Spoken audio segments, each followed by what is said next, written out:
नमस्कार मित्र हो, आज 12 जून 2025 आणि हा इथं हळदीचा प्लॉट आहे. आपण भैयाचा परिचय घेऊ.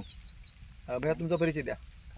सुनील नागनाथ सौराते 17वा दिवस आहे हे प्रोडक्ट वापरून, लक्षात घ्या.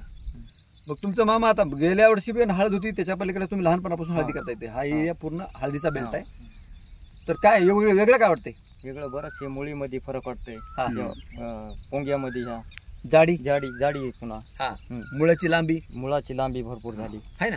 बर, डेट टाईट म्हणजे कडक असल्याने. बर, हा टाईट काय म्हणजे जाडी चांगली, हा जाडी चांगली, निबळटपणा नाही, हा म्हणजे असं लूजपणा नाही.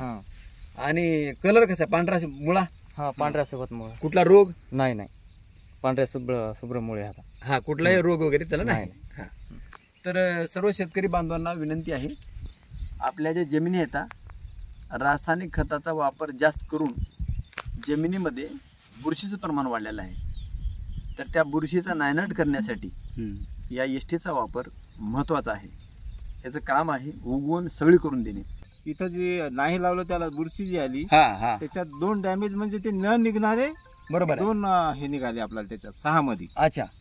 तर या एसटी मुळे पांढऱ्या मुळ्याची लांबी, मोडाची जाडी आणि मोडाची उंची, बरोबर, सगळ्यातच फरक आहे. बरोबर आहे. आणि ज्या शेतकऱ्यांना नाही लावला त्याला आणखीन बी चान्स आहे की बा आता त्याला ड्रिचिंग करू शकता. बरोबर आहे. तुम्ही नाही याला लावलं म्हणजे आणखी त्यांचं काही गेलं नाही, बेने प्रक्रिया केली नाही म्हणजे आपला चान्स गेला नाही. आणखीन बी आपण 8 दिवसात याला ड्रिचिंग एसटीची करू शकतो किंवा ड्रिप मधून आपण देऊ शकतो. ती एसटीची ड्रिचिंग जर केली तर तेच रिझल्ट त्यांना आणखीन लवकर मिळेल, पूर्ववत आणण्यासाठी काम करतं. बरोबर आहे.